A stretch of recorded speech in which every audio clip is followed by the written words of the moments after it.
Dr. Kumar? Hello, are you able to hear me? Yes. Welcome, and start with your live case. And yeah, thank you, Dr. Srinivas and the Asia Pacific Society for giving us this opportunity. So today we have a case of ISR, OCT guided. We want to do the planning and management of that. So Dr. Sham will take you with the case. Next slide, please. Yeah, we have a 72-year-old male, sir. He's a diabetic and hypertensive. He presented with acute anterovolum in 2017. Then angiogram showed an medullary total occlusion. He underwent an angioplasty with stenting with a regulating stent in 2017. And the rest of the RCA had a mild to moderate lesions and was kept on medical follow-up at that point of the time. Subsequently, he was on close medical follow-up. And 2021, he presented again with unstable angina. So we did a check angio. At that time, the LED stent was patent, and RCA, the lesions had progressed. Osteoproximal and mid RCA had a 90% lesions, and subsequently underwent angioplasty with stenting to RCA. We did a 3.20/18 and 3x38 followed mid to proximal, and the osteoproximal 3.20/18 drug-eluting stent. So recently, again, he presented with recent onset anginal symptoms on exertion. So next slide, please. So we did an next slide, please. Angiogram. The angiogram now showed left main with triple vessel disease with the patent stent in the LAD.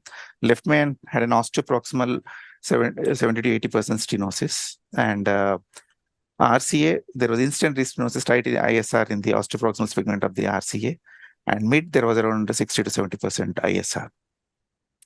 So we went ahead and did the left main osteoproximal option of surgery was discussed with the patient relatives, but they were not keen because of his age and also frailty.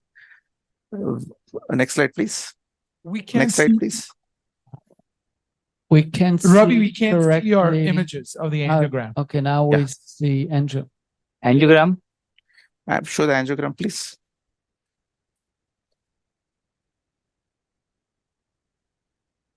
Yeah. So here, as you can see, the angiogram shows osteoproximal almost like 99% critical ISR, and in the mid stent also it looks like a 50 to 70% of ISR there. There are two stents there, one 3x28 and overlap to 3.5x18 in the RCA, and the distal RCA seems fairly normal. And next one. Next. Please run it. Yeah. Are you able to hear me? Yeah, Pramod. Hi. Yeah, hi.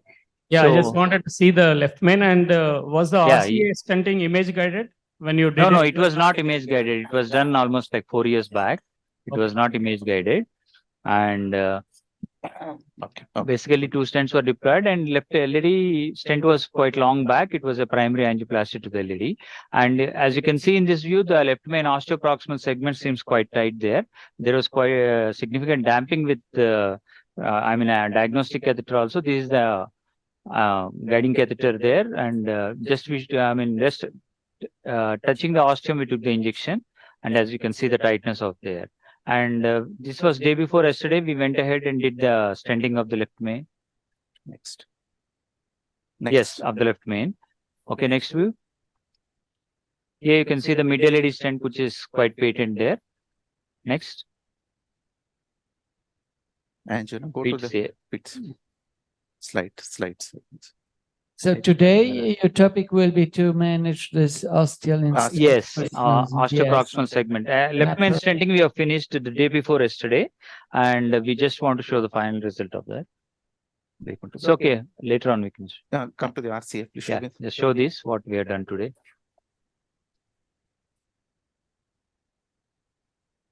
The guiding is okay. Today's come to the RCA. Okay. Yeah, final result. Show me the final result. Yeah, this is the left main, which was stented, and this is the final result. And did you check this final result with IVUS of the left? Yeah. Yes, we have checked that, and it was absolutely fine with no malposition and well covered ostium. And the next one, LAD behind the stent looks I don't know, it was maybe dissection, whatever. No, the ostium was properly covered, and one construct of the stent was protruding outside the ostium, and the mid shaft to the distal shaft, it appeared absolutely normal without any dissections there. And the main problem was this. Today, RCA, see if you can see, we tried here hooking it with the first we took an XP RCA guiding catheter. We tried passing the wire. We couldn't actually hook that because the stent was protruding slightly outside the ostium. So we can't really engage the ostium. And then this is the short AL1, and with just the guiding catheter coaxial to the RCA ostium, we tried wiring, and the wire went through. Next page. There is a calcification as well. Yeah, there is a calcification, and that might also be another problem to get into the. Yeah, I think this is in many cases a big problem in daily routine if we have protruded stents in osteal lesions. So this protrusion should be around 0.51 millimeter, because in many cases this is a problem of aortic wall as well. But in some cases, the protrusion into the aorta of the osteal stent is 2, 3, 4 millimeters. I saw even 5 to 6 millimeters, and this is to wire such vessels is extremely challenging. So I think the choice of the guiding catheters will be very important, to take maybe 7 French guiding, to have option to work with smaller guiding extensions, etc. We saw you could wire very nicely. You have guide line and position, and I think that's the time to go with imaging to understand. So we applied that, and actually the OCT catheter wasn't going through that. So what we did was we pre-dilated with a 2 millimeters balloon there. Next one, 2 millimeters balloon. Next. And there's a guide extension catheter there, as you can see, for a little more extra support for us. So after this, we have done the OCT, and please go to the OCT findings. OCT in osteal lesions, we would like to see. I agree with you. would be a better choice, but this thing was supposed to be OCT. Actually, if you have a guide extension catheter, OCT can be used. Yes, telescope. Exactly. That is a telescope catheter there. So, yeah. So, and one more thing I wanted to show you was, can you show it on the screen, the camera? How the stent is underexpanded and protruding outside the ostium. Concha straight. I think this is very nice to have this option in cath lab. Stent boost or clear stent function can show you quite underexpanded. Calcific there, quite underexpanded. Actually, more than underexpanded, Ravi, it's longitudinally might even have been deformed because of the balloon. Yes. With an NC balloon that they didn't appreciate at that time.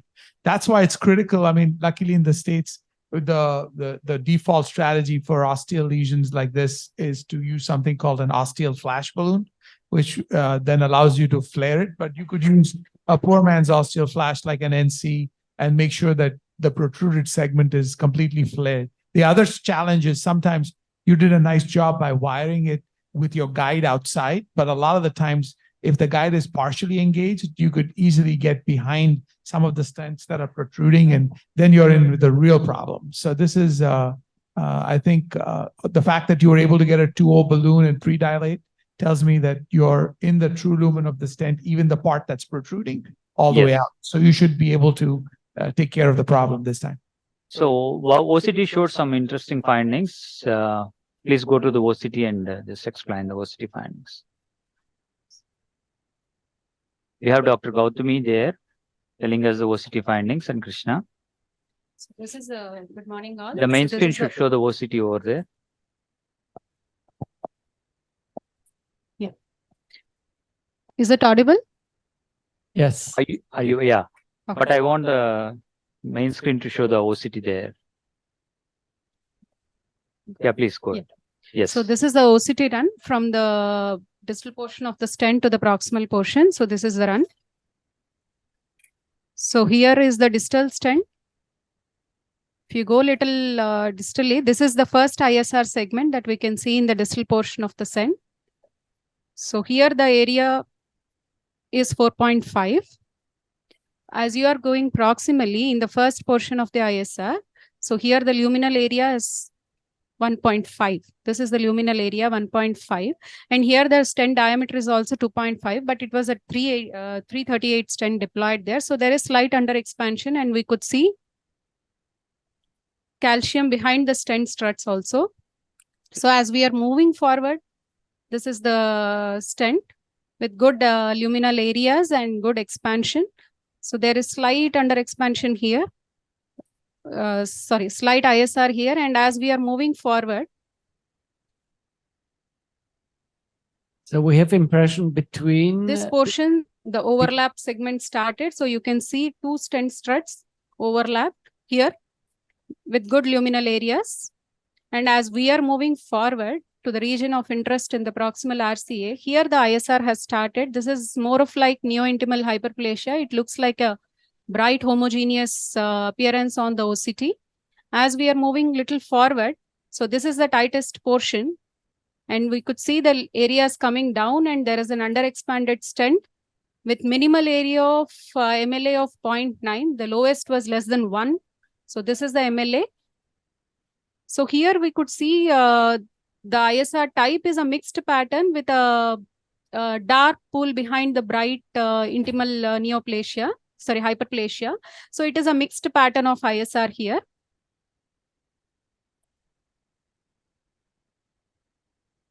The ostial portion could not be well defined, but the region of interest, we could find it out with the OCT to be a mixed pattern plaque with MLA of less than 1.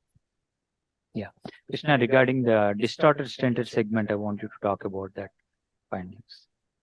If you can see, there is a calcified nodule also, which is causing the stent to underexpand. Yeah. And it is basically a new atherosclerosis. So mixed pattern, underexpanded as well as. Please go ahead, sir. Yeah. So if you see, if you just bring your cursor slightly distally, you can see the calcified nodule slightly distally, if you can. Yeah. And it's a new atherosclerosis and underexpanded. So mixed picture, which is the commonest cause of ISR. Yes. So basically, and stent also at the just at the ostial level, it seemed deformed there. So probably ostial flaring or what exactly happened, I don't remember, but it was like slightly deformed at the ostium, really. Okay. So, Dr. Kumar, what will be now your strategy? Would you treat both lesions, both segments? Would you start with standard NC balloon, or would you go here with OPN balloon, maybe proximally with shockwave balloon, and then take a look again with imaging how it looks and decide drug-coated balloon, or maybe partially stent-in-stent approach? So what we thought was we'll probably, because the mid stent was totally neointimal hyperplasia and the proximal it's a mixed plaque, we thought ISR cases we'll go with a laser ELCA procedure. So that was the initial plan to go ahead, and in case if the segment and following the ELCA, then we plan to do an NC balloon, high pressure dilatations, and see the result and do an OCT then. And in case if there is still a calcific nodule there with an underexpanded segment despite an OPN dilatation, then probably I would consider doing an IVL there, the ELCA TRIPSY. That is the actual plan of. So Dr. Kumar, most of the centers don't have a liberty of this ELCA. Yes. So what should be your message to the audience? So these, I mean, in the last 2 years, we have been doing ELCA procedures. I mean, most of them, almost 70 to 80% that we are doing are in ISR cases only. And I mean, the experience has been good with that. And our patients are coming with follow-up. We didn't have any restenosis after ELCA as of now, touch wood. And probably, maybe we are doing maybe 2 or 3 cases in a month of ELCA procedures. But we had the luxury of having the ELCA machine over with us. But maybe I can just tell you there was a randomized study, treatment of in-stent restenosis with laser, and this study was, of course, many years back, but the study was definitely negative, you know. Okay, if you have. Can I just also just add one more comment to that? Yeah. So I can see the logic to handle the neointimal hyperplasia with the ALCA, but my question is the underexpanded stent with that calcific nodule behind it as a result of the underexpansion will either require one of two strategies. It would either require laser on contrast, which is off-label, as you know, and not exactly what's recommended. That would create those microcavitary explosions that will then allow you to expand the stent, or you'll have to in some way complement it with either a high pressure NC balloon, an Opian balloon, or IVL. Since the availability of IVL in the United States, the use of laser for in-stent restenosis and underexpanded stents has pretty much gone away, because I think we're able to now get behind the stent struts effectively with IVL. Yeah. I think in this case, Opian would be a better choice because ostium is usually fibrotic and we also have some calcification there. So maybe just a laser is not going to be enough here.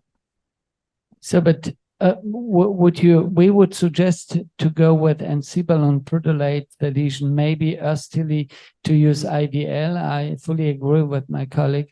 I think it's not necessary to go here with laser, but it's my personal opinion.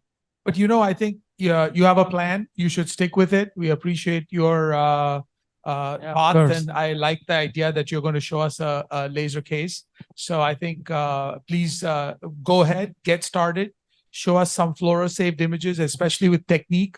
In terms of the speed at which you advance the device and the saline flushes, etc., which will all add value to the members here that are attending the meeting. And then after you show us the ALCA run, we would have to run to Max in New Delhi because Dr. Singh is awaiting us there. Sure, definitely. So if you show us the from ALCA audience. What's the panel's opinion on stent ablation with ROTA? I can answer that. So we've done that, but I think in the current 2023 era of IVL, that's probably not the best approach. If you are going to use it, there are certain technical tips. For example, you need a higher RPM, a smaller burr, shorter runs, and plenty of vasodilation prophylactic given to the distal bed, because the metal fragments, even though small, are guaranteed to plug up the microvasculature and a high likelihood of getting no reflow. But rotablator at the ostium is fraught with a lot of dangers. I mean, he's talking about for the underexpanded stent. I don't think he's talking about for the mangled stent. Yeah, for the underexpanded stent. Yeah, exactly. And wouldn't you need actually longer runs to ablate the stent? You probably do need, but you have to sit on it at high RPMs. But the problem with the longer runs is the downside is a high incidence of no reflow with the long runs. Okay. And what are the speeds that you recommend? Typically I'd start with speeds closer to 200,000 RPMs. Okay. And sometimes you even have to go to 10 to 20.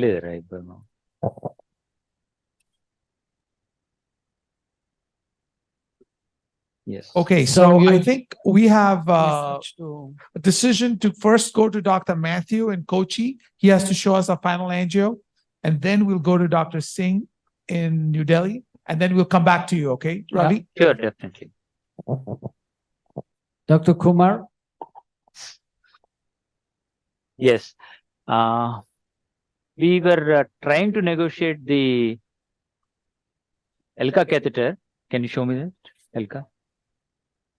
Minus. So we would like to see your laser approach.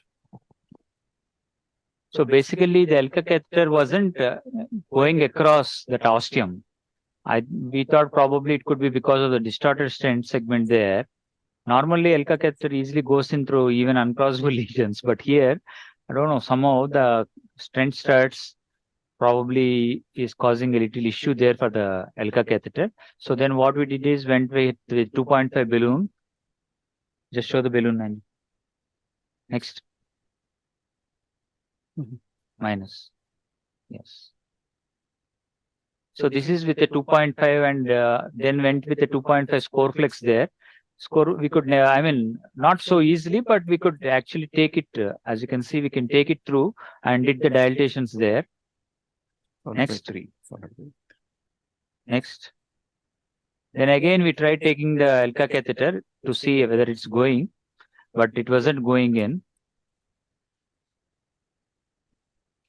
Is this a 0.9? Yeah, it's a 0.9. Yeah, it's a 0.9. So I think, the way I would handle this if it's still not going is to take your balloon like you had earlier and basically inchworm your guide liner past all that proximal stent segment that is giving you trouble. And then through the guide liner, advance the ELCA past that, and then you'll be golden. Yeah, actually we did that once with the guide liner inside, but when we were taking the catheter inside again, the guide liner came out. Yeah, but I think if you have the guide liner far enough, I think you'll be Yes. able to pull that off. Yes, yes.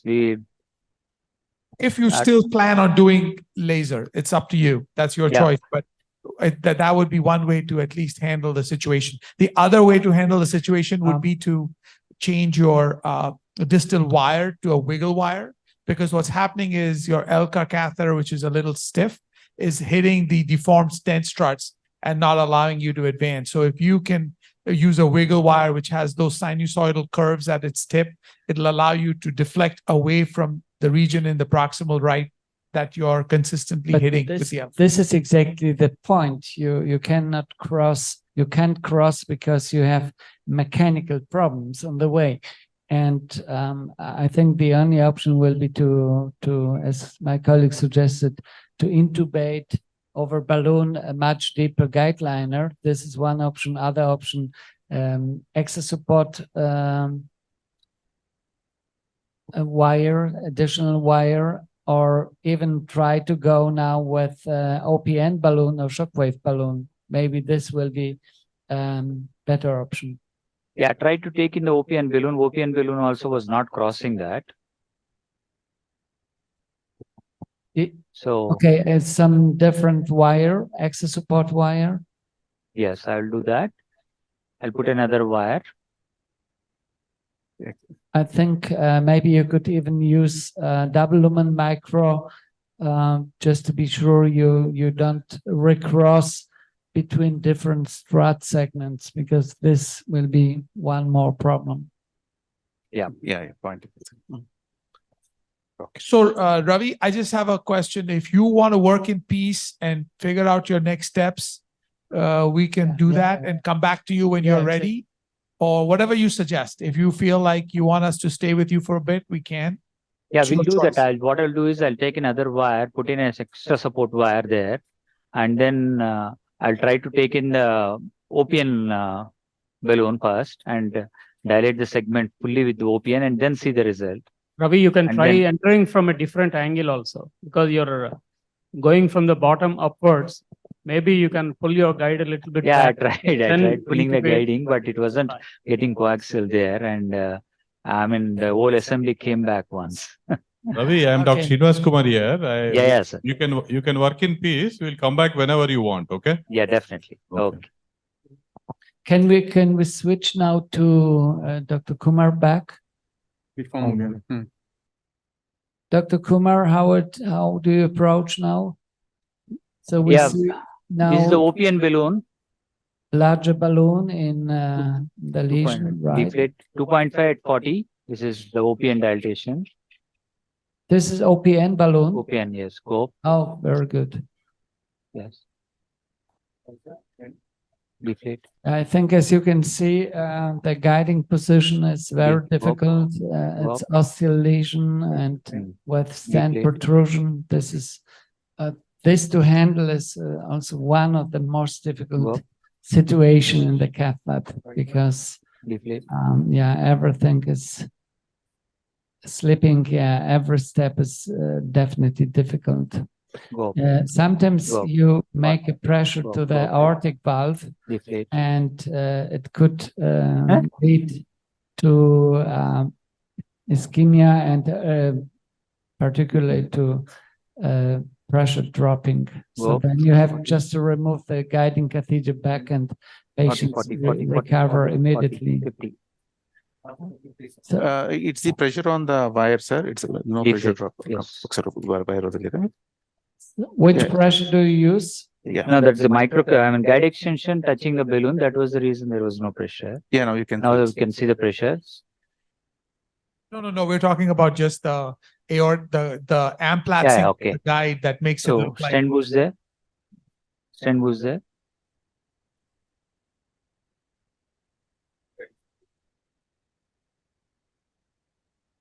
Yes, this is probably very helpful. Yeah, Definitely you can show this. show it. Please. So after the OP and dilatation, stent seems to be a little better. Little bit more. Can you visualize that? We Focus can- onto this. Focus onto these things here. This one. Yeah, very good. Yeah, much better. Thank you. Yeah, I Fine. think you are good on the way. Probably now you have to spend one more larger OPN balloon. Yeah, I'd go up with 3. And probably after the dilatation, I'll just do an OCT and see Yes, very how good. the result is.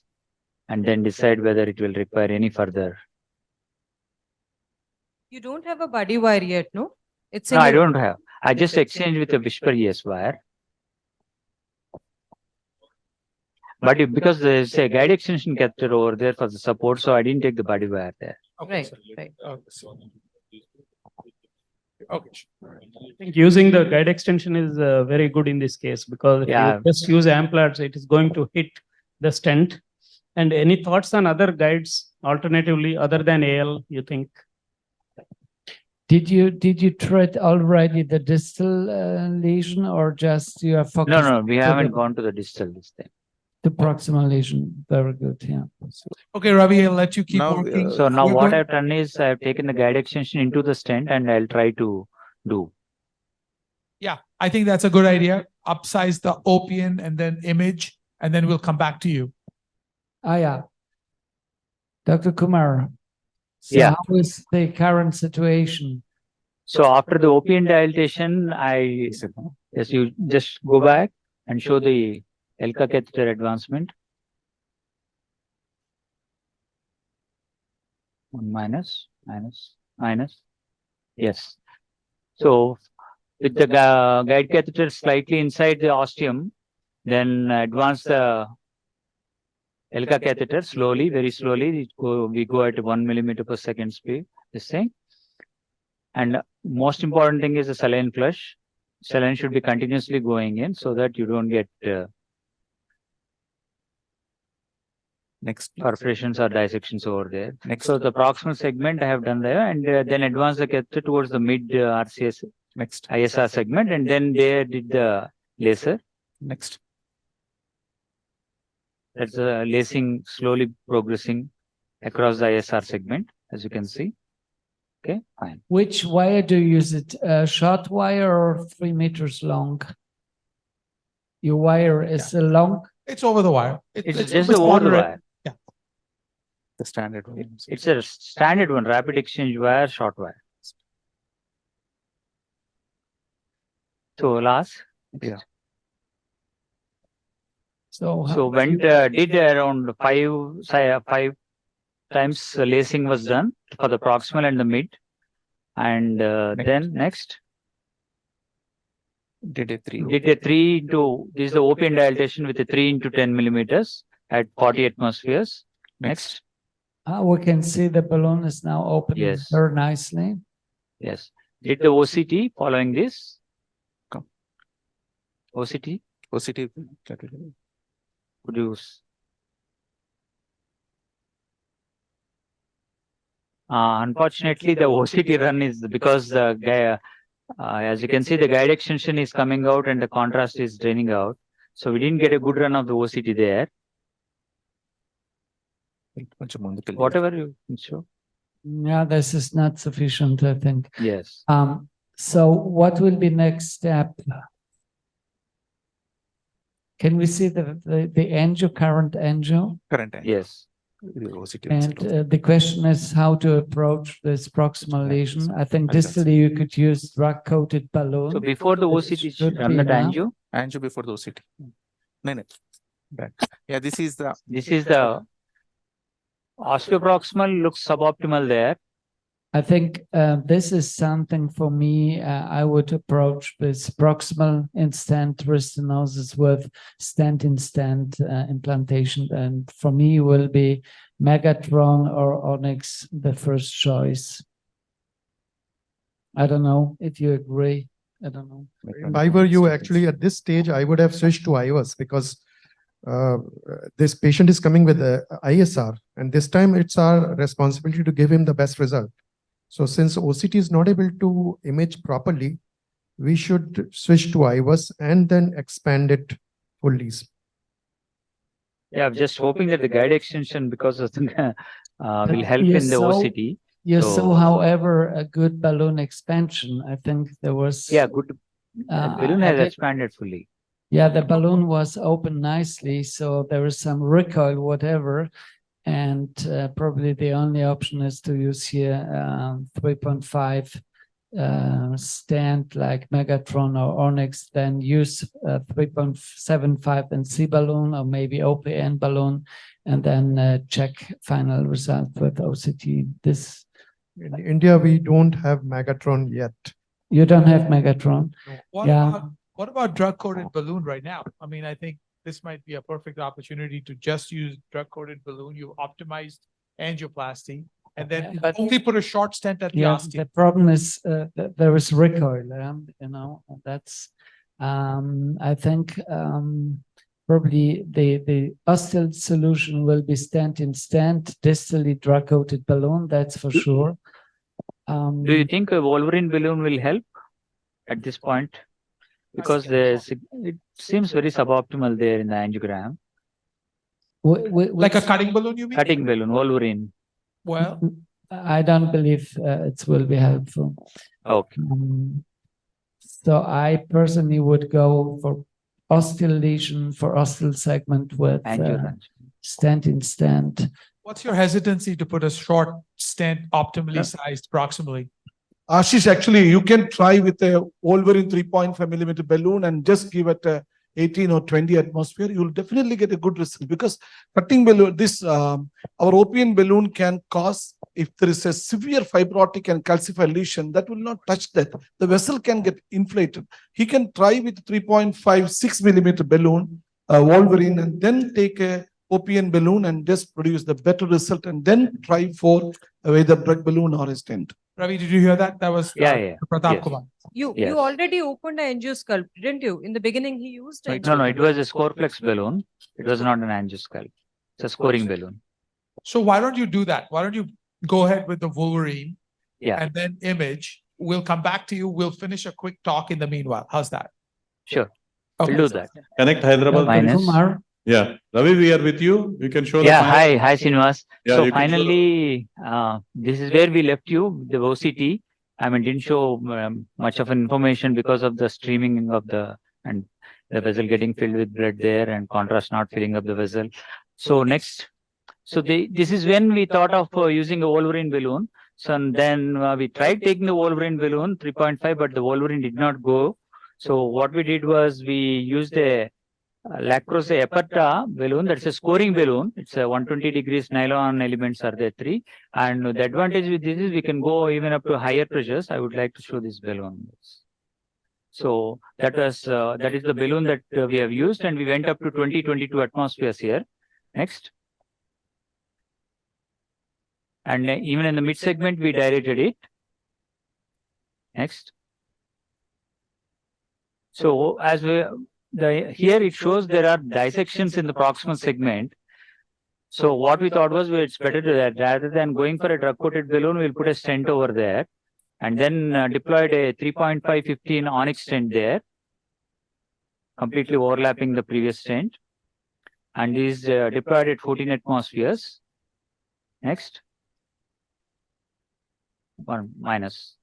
So this was after the stent, this was the result. Seems to be pretty all right. Next. And then went ahead with 3.5 OPN balloon dilatations. Next.